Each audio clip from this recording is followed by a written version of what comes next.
नमस्कार, आप देख रहे हैं भारत विशेष। मैं हूं आपके साथ स्वाति शुक्ला कुमार। देश में नक्सलवाद आखिरी सांसें गिन रहा है। 31 मार्च 2026 की डेडलाइन को देखते हुए सुरक्षा बलों ने बचे खुचे माओवादियों के खिलाफ अभियान तेज कर दिया है। डेडलाइन से पहले टॉप माओवादी नेता देवजी और मल्ला राजी रेड्डी के सरेंडर को बड़ी सफलता माना जा रहा है।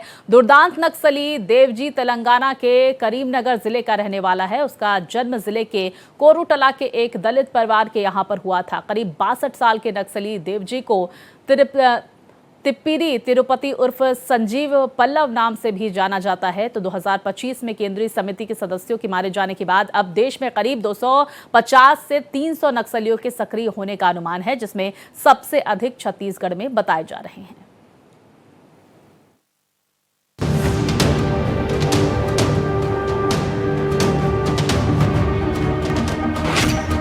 देवजी राजी रेड्डी का सरेंडर।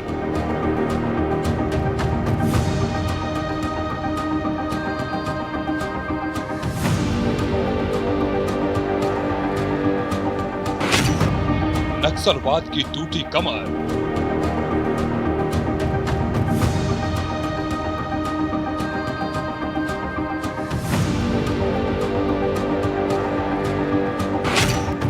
हथियार डालना बचा रास्ता।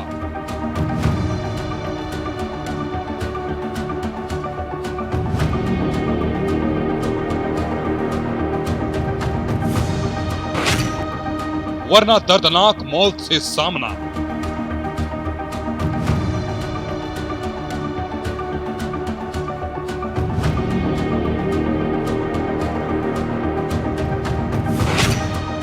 इकतीस मार्च 2026 की डेडलाइन।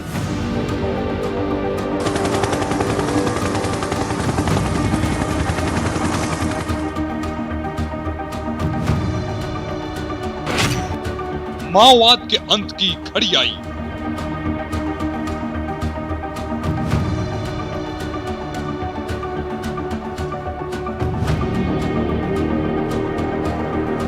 केंद्रीय गृह मंत्री अमित शाह ने नक्सल फ्री इंडिया के लिए 31 मार्च 2026 की तारीख तय की है। इस सिलसिले में सुरक्षा कर्मियों को एक और बड़ी सफलता मिली है। माओवादी संगठन के शीर्ष कमांडर और प्रमुख रणनीतिकार तिप्पीरी तिरुपति उर्फ देवजी ने तेलंगाना पुलिस के सामने आत्मसमर्पण कर दिया। देवजी तेलंगाना के जगतियाल जिले का निवासी है और उसके आत्मसमर्पण को प्रतिबंधित माओवादी संगठन के लिए बड़ा झटका माना जा रहा है।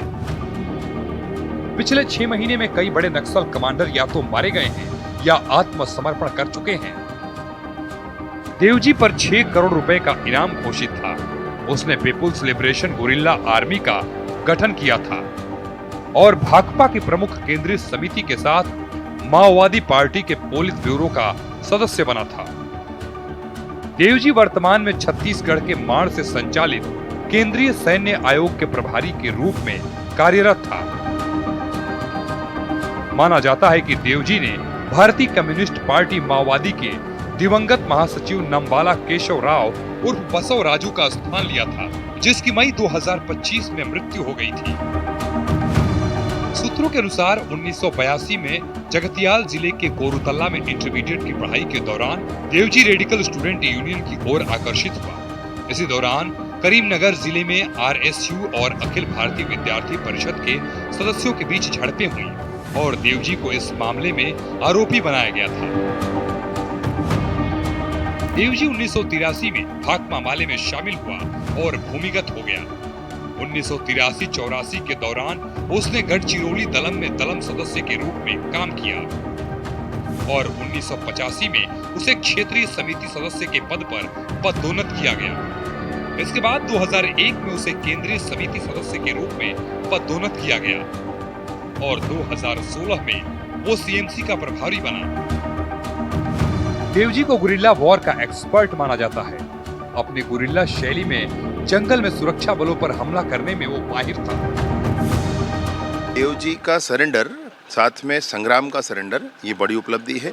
बसव राजू के सरेंडर न्यूट्रलाइज हो जाने के बाद, जो नारायणपुर में न्यूट्रलाइज हुआ था बसव राजू, उसके बाद पुस्तर नक्सल कमान को पूरी तरीके से देवजी ने संभाल रखा था। आज उसने सरेंडर किया है तेलंगाना पुलिस के सामने, ऐसी सूचना आ रही है। ये सक्रिय छत्तीसगढ़ में ही थे, लेकिन सरेंडर उन्होंने वहाँ किया है। जहाँ पर भी हो, माननीय अमित शाह जी की रणनीति के आधार पर समूचे भारतवर्ष से सशस्त्र नक्सलिज्म समापन की दिशा में आज की यह घटना बहुत बड़ी बात है। मैं सोचता हूँ कि एक बहुत बड़ा धड़ा अब ढह गया। रानी बोदली की घटना में 55 और दंतेवाड़ा में 80 सीआरपीएफ जवानों की मौत नक्सली देवजी के नेतृत्व में हमलों में ही हुई थी। छत्तीसगढ़ में 10 करोड़ रुपए के इनामी नक्सली बसवा राजू के एनकाउंटर के बाद नक्सली देवजी की पोती ने एक वीडियो जारी कर अपने दादा से घर लौट आने की गुहार लगाई थी। इतलू सुमा टिपरी ने अपील करते हुए कहा था कि ऑपरेशन कगार जारी है और कई जिंदगियां ले रहा है। वर्तमान परिस्थितियों में हम आपकी वापसी के लिए आंखों में आंसू के साथ प्रार्थना करते हैं। आपकी घर वापसी हमें बहुत खुशी देगी। आप घर लौट आइए। बता दें कि देवजी की पोतू इतलू सुमा टिपरी तेलंगाना के एक कॉलेज में पढ़ती है। देवजी उसके जन्म से पहले ही अंडरग्राउंड हो गए थे। ऐसे में दोनों की अब तक मुलाकात नहीं हुई है। देवजी का सरेंडर उस श्रृंखला का हिस्सा है जिसके तहत पिछले दौर में कई बड़े नक्सली या तो मारे गए या फिर उन्होंने मौत के खौफ में सरेंडर कर दिया। 22 जनवरी को झारखंड के सरांडा जंगल में सुरक्षा कर्मियों ने माओवादी केंद्रीय समिति के सदस्य पतराम मांझी उर्फ अनल को मार गिराया। उसे अनल दा उर्फ तूफान उर्फ पतिराम मांझी उर्फ पतिराम मरांडी उर्फ रमेश नामों से जाना जाता था। अनल मूल रूप से ग्राम झरहा बाले, थाना पीर टांडा, जिला गिरिडीह का रहने वाला था। इसके पिता का नाम टोडो मरांडी उर्फ तारू मांझी था। माओवाद से संबंधित 149 मामलों में वांछित अनल दा पर 2.35 करोड़ रुपए का इनाम था, जिसमें झारखंड सरकार द्वारा 1 करोड़ रुपए, ओडिशा सरकार द्वारा 1.2 करोड़ रुपए और एनआईए द्वारा 15 लाख रुपए का इनाम शामिल था। अनल 3 मार्च 2006 को झारखंड के बोकारो में सीआईएसएफ शिविर पर हुए हमले में भी शामिल था, जिसमें सीआईएसएफ के 5 जवान मारे गए और 2 घायल हुए थे। जून 2019 में सरायकेला खरसावां जिले के कुकरूहाट में 5 सुरक्षा कर्मियों की हत्या और मई 2025 में ओडिशा में 5 टन विस्फोटक की लूट में भी अनल शामिल था। इसी साल 17 जनवरी को छत्तीसगढ़ में दशकों से खौफ का दूसरा नाम बना माओवादी कमांडर पापा राव मारा गया। सुरक्षा बलों ने एक ऑपरेशन के तहत बीजापुर में उसको ढेर कर दिया। पापा राव पर सरकार ने 50 लाख रुपए का इनाम घोषित किया था। काफी समय से सुरक्षा बलों को पापा राव की तलाश थी। पापा राव की पहचान एक कुख्यात नक्सल कमांडर की थी, जिसने कई बड़े ऑपरेशन को अंजाम दिया था, जिसमें काफी सुरक्षा बलों के जवान शहीद हुए। छत्तीसगढ़ के बीजापुर इलाके में पापा राव पिछले कई दशकों से आतंक का दूसरा नाम बना हुआ था। पिछले साल 25 दिसंबर को ओडिशा के कंधमाल में सुरक्षा बलों ने 1 करोड़ के इनामी और सीपीआई सेंट्रल कमेटी सदस्य गणेश उइके को एनकाउंटर में मार गिराया था। हिडमा के बाद ये नक्सल नेटवर्क पर सबसे बड़ा प्रहार माना गया। गणेश उइके 69 साल की उम्र में भी लाल आतंक का झंडा उठाए हुए था। हाथ में AK-47 जैसे अत्याधुनिक हथियार लेकर चलने वाला ये नक्सली बेहद खतरनाक माना जाता था। उस पर 1 करोड़ रुपए का इनाम घोषित किया गया था। गणेश उइके तेलंगाना के नलगोंड जिले के चेंदूर मंडल के पुल्लेमाला गांव का रहने वाला था। वो कुल 7 नामों से जाना जाता था। गणेश उइके के अलावा पक्का हनुमंत, रूपा राजेश तिवारी, चमरू दादा, गजराला रवि और सोमरू भी उसके नाम थे।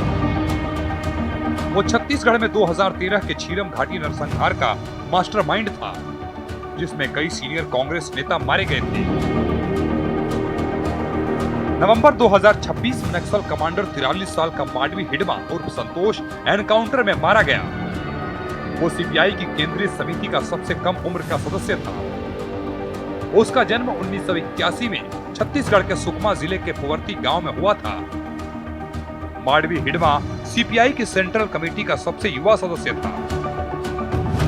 पिछले कुछ वर्षों से हिडमा और नक्सलवाद एक तरह से पर्याय बन चुके थे, और विशेष तौर पर जो उनकी आर्म्ड ग्रुप है, जो इनका PLGA बटालियन है, जो हथियार के बल पर सत्ता हासिल करना चाहता है, उसके बाकी एलिमेंट्स बचे हैं, वो नेतृत्व विहीन हो चुके हैं। हिडमा ही एक मात्र बस्तर का स्थानीय नौजवान था जो यहाँ के युवकों के लिए हथियार उठाने के लिए एक बड़ी प्रेरणादायक शक्ति था, और उसकी जाने के बाद से अब बस्तर का युवक पूरी तरह से मोटिवेटेड होगा कि राज्य के साथ आकर के वो पुनर्वास करे अपना, और राज्य की पूरी विकास की ताकत उसके साथ जुड़ी है, बस्तर के विकास के लिए लगी है। मेरी अपील भी है पूरे बस्तर के सभी नवयुवकों से कि सभी आगे आएं और हम सब मिलकर पूरे बस्तर का बहुत अच्छा विकास करें। हिडमा PLGA बटालियन नंबर 1 का चीफ था, जो माओवादियों की सबसे घातक स्ट्राइक यूनिट है। हिडमा पर 1 करोड़ का इनाम था और वो बस्तर का इकलौता आदिवासी था जिसने सेंट्रल कमेटी में जगह बनाई।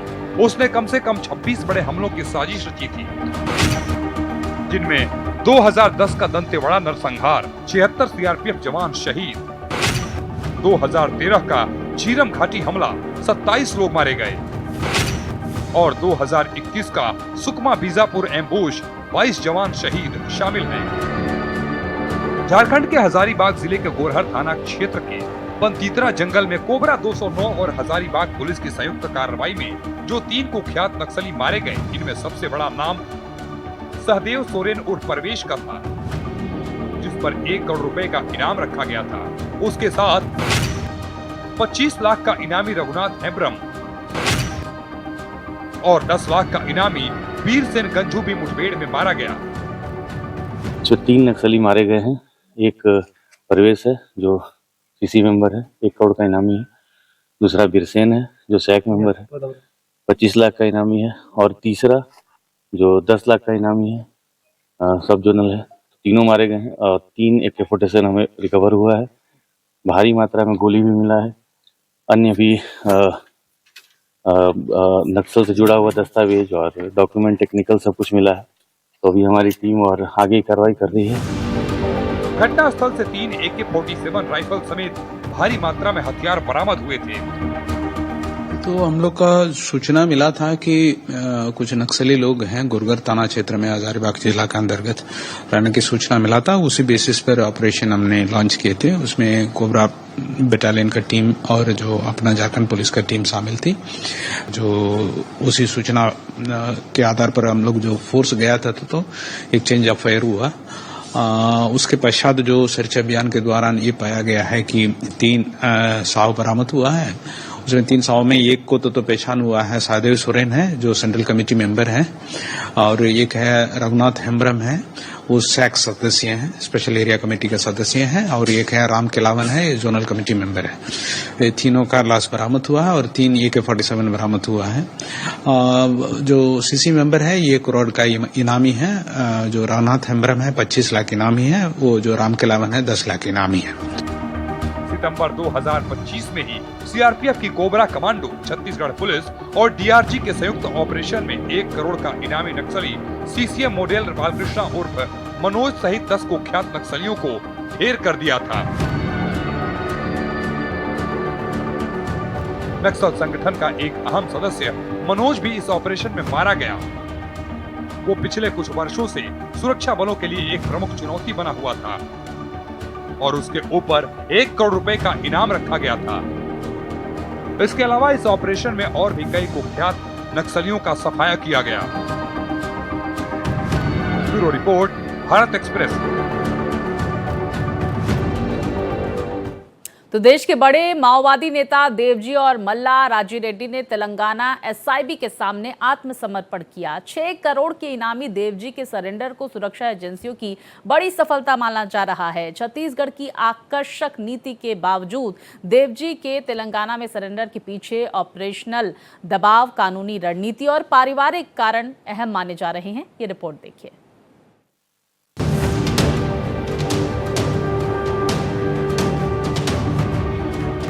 देवजी के सरेंडर ने माओवादी संगठन को बड़ा झटका दिया है। 6 करोड़ के इनामी और संगठन के शीर्ष नेता रहे देवजी ने तेलंगाना एसआईबी के सामने हथियार डाले। सवाल उठ रहा है कि छत्तीसगढ़ की आकर्षक सरेंडर नीति के बावजूद तेलंगाना को क्यों चुना गया। देश के शीर्ष माओवादी नेताओं में शामिल देवजी और मल्ला रेड्डी रेड्डी के सरेंडर ने सुरक्षा एजेंसियों को बड़ी बढ़त दी है। 6 करोड़ के इनामी और संगठन के महासचिव रहे देवजी ने तेलंगाना पुलिस की विशेष खुफिया इकाई के सामने हथियार डाले हैं।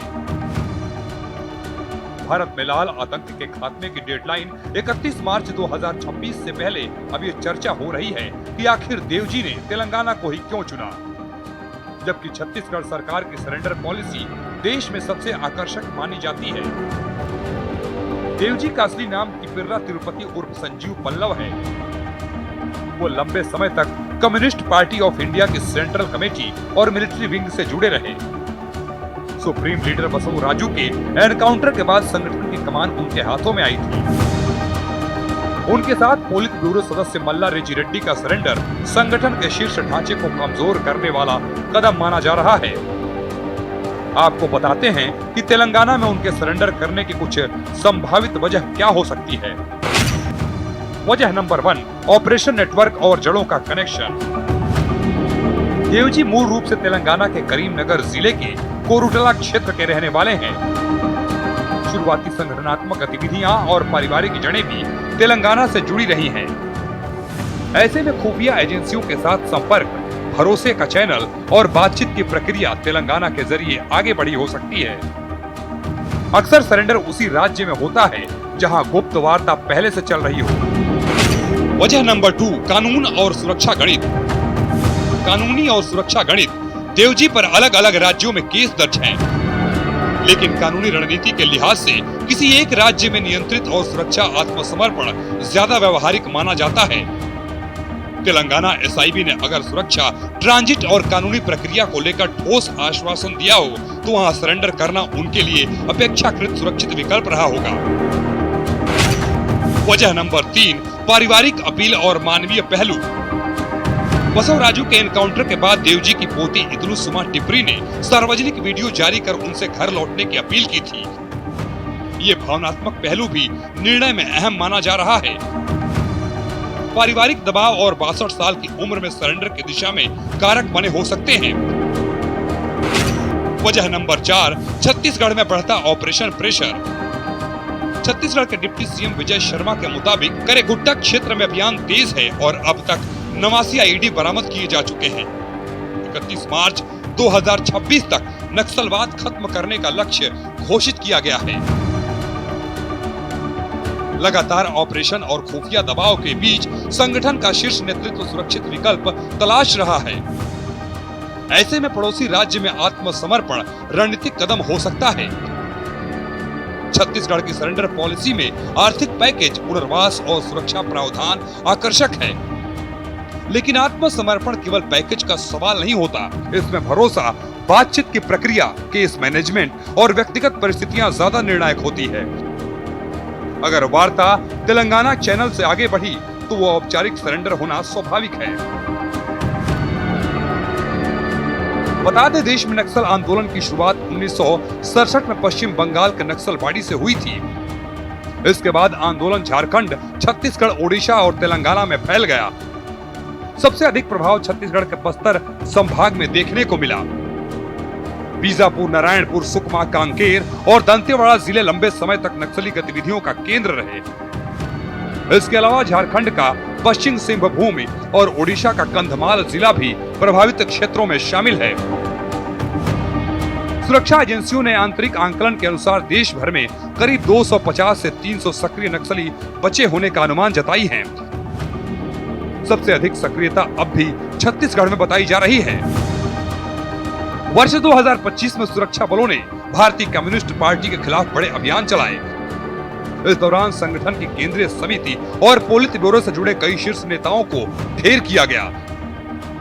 टॉप नेतृत्व के मारे जाने और अब देवजी और मल्ला रेड्डी रेड्डी के सरेंडर के बाद माओवादी संगठन की कमान कमजोर पड़ती नजर आ रही है। हालांकि सुरक्षा एजेंसियों का मानना है कि बस्तर क्षेत्र में जमीनी स्तर पर संगठन की उपस्थिति पूरी तरह समाप्त नहीं हुई है। 31 मार्च 2026 की डेडलाइन से पहले अभियान और तेज किए जाने की तैयारी है। ऐसे में आने वाले महीनों में नक्सल नेटवर्क पर और बड़े प्रहार देखने को मिल सकते हैं। बता दें, इसके साथ ही नक्सलियों के खिलाफ सुरक्षा बलों का अब तक का सबसे बड़ा एक्शन जारी है। एनकाउंटर के बाद अब उनकी विचारधारा को नेस्तनाबूद किया जा रहा है। देश भर में नक्सलियों के स्मारकों को मिट्टी में मिलाने का महाअभियान चल रहा है। इस ऑपरेशन ध्वस्तीकरण ने नक्सलियों की कमर तोड़ दी है। महाराष्ट्र और छत्तीसगढ़ में अब तक 204 नक्सली मॉन्यूमेंट्स को जमींदोज किया जा चुका है। सबसे ज्यादा एक्शन साल 2026 में हुआ था। सुरक्षा बलों ने इस साल नक्सलियों के इतिहास को मिटाने की कसम खा ली है। स्मारकों के जरिए नक्सलियों के नए लोगों को ब्रेन वॉश करते थे। अब इन स्मारकों के साथ उनकी पूरी विचारधारा को खत्म किया जा रहा है। सुरक्षा बल अब उनके ठिकानों के साथ साथ उनके प्रतीकों को भी नष्ट कर रहे हैं। ये नक्सलियों के ताबूत में आखिरी कील साबित होगा। छत्तीसगढ़ में नक्सलियों के खिलाफ सबसे ज्यादा सख्ती बरती गई है। यहाँ ऑपरेशन ध्वस्तीकरण ने बड़ी कामयाबी हासिल की है। साल 2023 में यहाँ कोई मॉन्यूमेंट नहीं तोड़ा गया। साल 2024 में सुरक्षा बलों ने 8 मॉन्यूमेंट्स जमींदोज किए। साल 2025 में ये आंकड़ा बढ़कर 11 तक पहुंच गया। साल 2026 में सबसे बड़ा एक्शन हुआ और 130 मॉन्यूमेंट्स तोड़े गए। इस तरह छत्तीसगढ़ में कुल 149 नक्सली मॉन्यूमेंट्स मिट्टी में मिला दिए गए। महाराष्ट्र में भी सुरक्षा बलों का एक्शन पूरी रफ्तार से जारी है। यहाँ भी नक्सलियों के प्रतीकों को चुन चुन कर खत्म किया जा रहा है। साल 2023 में महाराष्ट्र में सिर्फ 1 मॉन्यूमेंट तोड़ा गया था। साल 2024 में सुरक्षा बलों ने 2 स्मारकों को ध्वस्त किया। इसी तरह से साल 2025 में 7 नक्सली मॉन्यूमेंट्स पर बुलडोजर चला। साल 2026 में सुरक्षा बलों ने कड़ा प्रहार करते हुए 45 मॉन्यूमेंट्स गिरा दिए। महाराष्ट्र में अब तक कुल 55 मॉन्यूमेंट्स को पूरी तरह नष्ट किया जा चुका है। Bureau report, Bharat express. तो देश भर में नक्सलवाद के खिलाफ सुरक्षा बलों की कार्रवाई लगातार जारी है। झारखंड से लेकर छत्तीसगढ़ और छत्तीसगढ़ से लेकर महाराष्ट्र तक बड़े पैमाने पर या तो नक्सलियों ने आत्मसमर्पण किया है या फिर वो सुरक्षा बलों के साथ मुठभेड़ में मारे गए हैं। यही हाल देश के दूसरे राज्यों का भी है। जिस गति से सुरक्षा बलों की ये कार्रवाई चल रही है, उसे देखते हुए लग रहा है कि नक्सलवाद का खात्मा केंद्र सरकार की तरफ से तय डेडलाइन के आते आते हो जाएगा। केंद्रीय गृहमंत्री अमित शाह ने एक बार फिर से नक्सलवाद के खात्मे को लेकर केंद्र की प्रतिबद्धता को दोहराया है और अमित शाह ने कहा है कि मैं सीआरपीएफ पर भरोसा कर सकता हूं और विश्वास के साथ कह सकता हूं कि हम इसी साल 31 मार्च तक देश से नक्सल समस्या का सफाया कर देंगे। इसी के साथ हमारी इस खास पेशकश में फिलहाल इतना ही। खबरें लगातार जारी है, देखते रहिए भारत एक्सप्रेस।